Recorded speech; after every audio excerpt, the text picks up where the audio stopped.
P of an original existing object. It is basically used to initialize one object from another of the same type. So for example, if we wish, we would like to create a copy constructor, we would like to just show some demonstration using copy constructor. What we have taken in this program is, I have used class copycon. I have used one variable by the name called as copy underscore A. The second variable is copy underscore B. With our public part of a declarations, I create one constructor function which will take two arguments called as x and y. Now, what I do with the A is, whatever the value I get with x, I'm storing it in copy underscore A. Whatever the value I try to assign with y, I try to copy it into one more variable called as copy underscore b. Now I have a display function, and inside this display function, I am trying to display values. The values which I get a display there is copy underscore a and copy underscore b. I close this class, and inside this main, I am passing objects with a value 10 and 20. Observe, obj is an object for me. The data value of x will be captured with 10. The data value 20 will be captured with y. Now, I invoke constructor, copy constructor. So you can note here, object 2 is being created, and what I have with object 1, I am replacing to object 2. Now I display in the third line, I am getting a display statement there as I am a constructor. Then I am invoking obj.display function. So when I invoke obj.display, I get the compiler will automatically call this function void display, where it has a print statement for displaying a value for A and B. And you all know A will occupy 10 and B will be occupied with 20. Now, once again, with this line which I am blocking it, I get a display as I am a copy constructor. The copy value is stored with the object 2. So here I have obj2 dot display, and then I return a value. So here I'll just try to copy this code. I'll try to execute it with an online. Any doubts you have with this content, you can ask.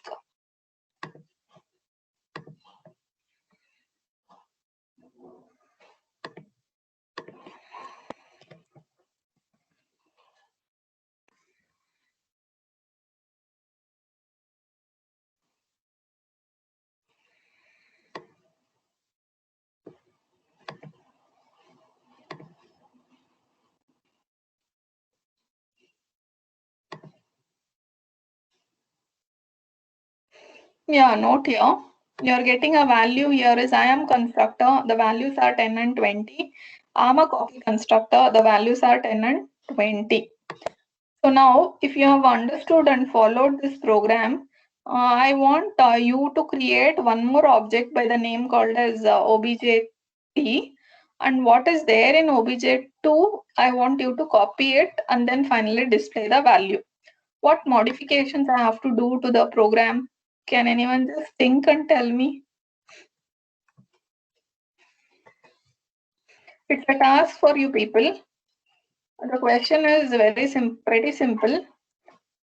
I want you to create one more object and illustrate the role of copy constructor. Who will take up that initiative?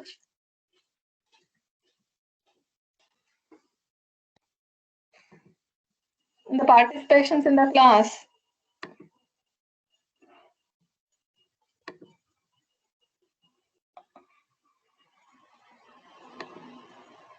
Surjo, Zulfika, Sweta,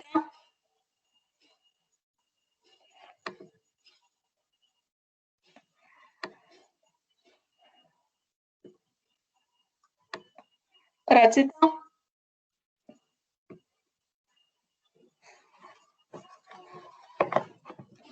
Likita, Your attendance will be monitored through this. Likita?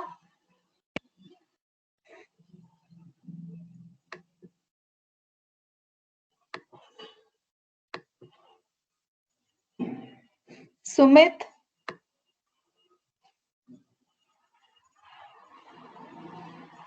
At least you can just key in with the chat box if you're facing some problem with the. Yeah, okay, I got a reply here. Yeah, Likita, you're facing problem with audio. Okay, fine, Pa.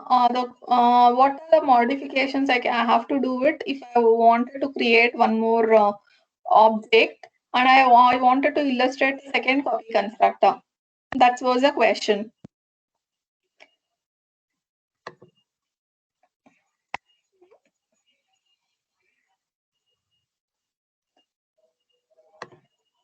Okay, I'll just try to have function by the name called as copycon.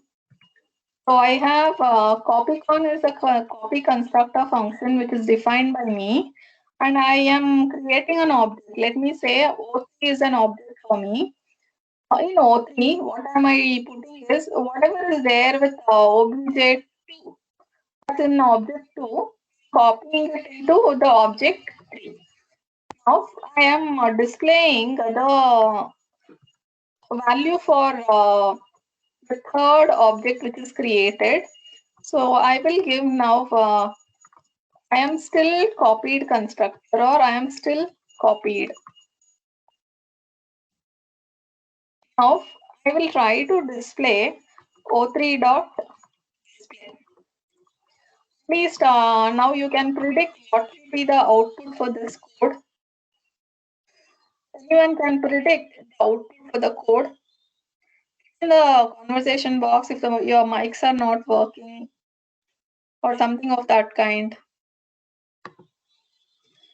Okay, Sumit has given one answer. I am expecting output now.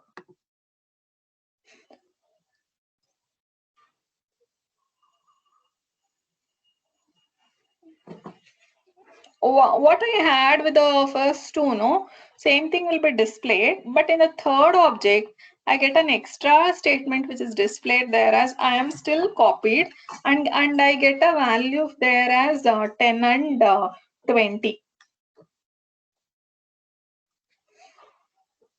I'll execute it.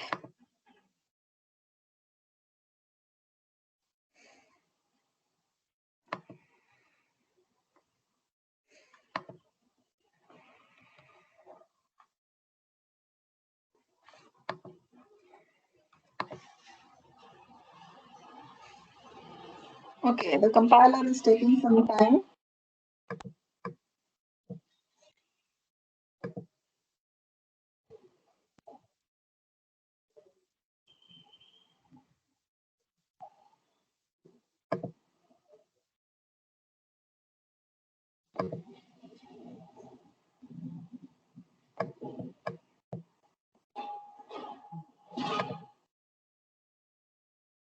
Okay, the answer there is 10 and 20 now also. Rachita has given the right answer. She said, I'm a constructor 10 and 20, I get display. I'm a copy constructor 10 and 20. Yeah, correct. So now I think you people have understood the actual concept of this copy constructor. Moving further, we have got one more important topic called as constructor overloading. So, what did you followed with a key concept called as overloading? Whenever I make a method or a function as an overloaded function, two important things which always comes in my mind is the constructor or a normal method which is overloaded should have different parameters, should have different signatures, but the name of the class and the name of the method should be same. That's the first point. Second point is whenever I am passing a value to the constructor method, we know it will take either a copy constructor, it will take the form as a parameterized, or it will take a default. So making use of these three important previous discussions, we are going to revisit the same method overloading, and we add a tag called constructor overloading. So I note here the constructor overloading is that kind of the concept in C++ which will have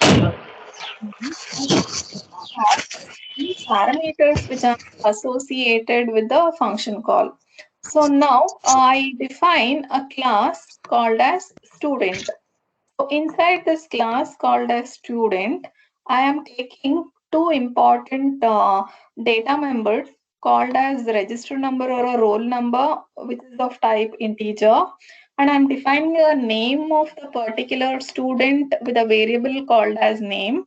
And since name could be associated with a character array, or I can even define it as a string. So in this program, I'm defining the name to be a string.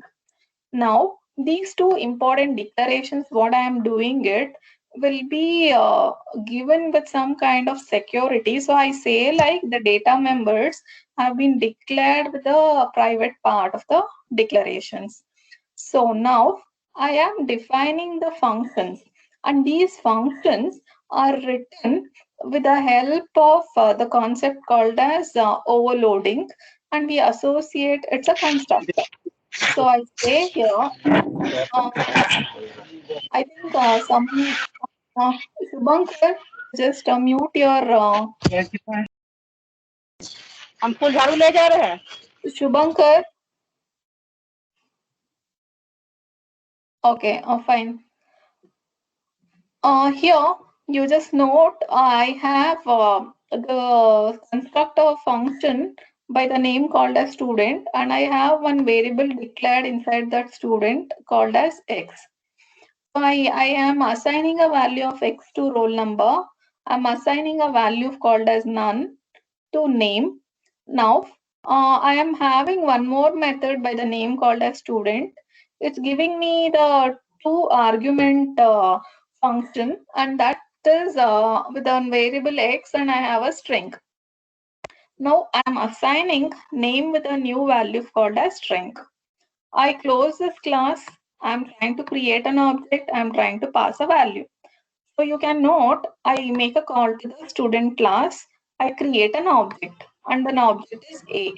I'm passing a value 10. Now, whenever a compiler sees this line of the declaration, it automatically assigns the value of roll number to 10, and name is nothing. So I get a display there as none. I am passing with the second object creation two values called as 11 and RAM. So this gets copied with X, and that string called as RAM will be getting copied into the string by the name called as name. And upon execution of this program, I get a display as 10. I get a display there as 11 and RAM. So if I would like to have a display statement added to the code, I just have to do little bit of manipulation to the program. Just I'll copy the same code again. I'll try to execute it and show.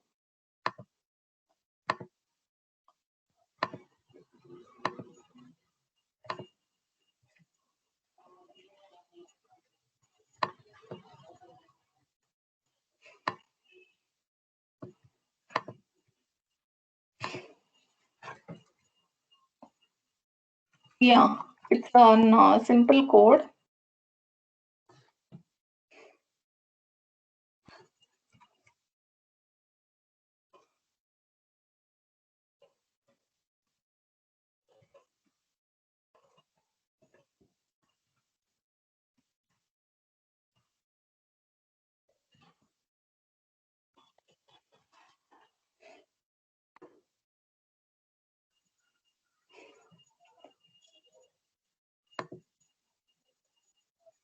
So nothing that's reflected for me, since I haven't given any format for displaying a value. If I'm just giving C out, give x, give string. First one, when I wanted to have an accessibility done for the variable x and string, it's been defined with roll number and a name. So that has to be given with this format. So in this case, I am trying to just store a value and then finally I will display the content. So now moving further from this discussion, next what we have to understand with our basic terminology is what are distractors and how these distractors are being used with our programming. And we had already had an enough discussion about the distractor. A distractor is that kind of a special function which will have an allowing of a destroyal of an object as soon as the scope of the object ends.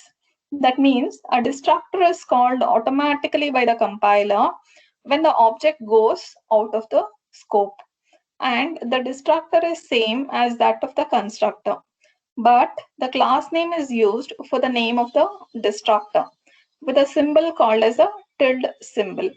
So I create a class by the name called as A.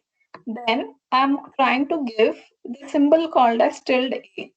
So when the compiler sees this tilde symbol, it automatically thinks like it has to have a destruction or deletion of the block which is created by the compiler.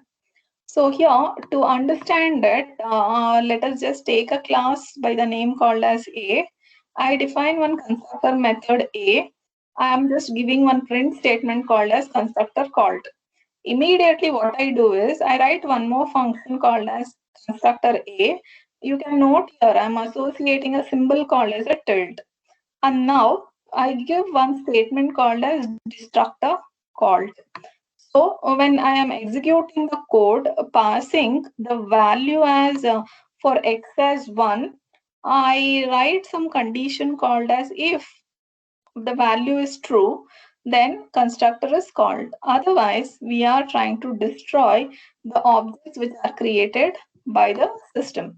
So taking advantage of this, we will try to just have a follow-up with our normal sample questions on the possible questions which can be occurred or which could be used with this particular chapter is the first question could be state the important features of object oriented programming, compare the object oriented programming with the procedural oriented programming.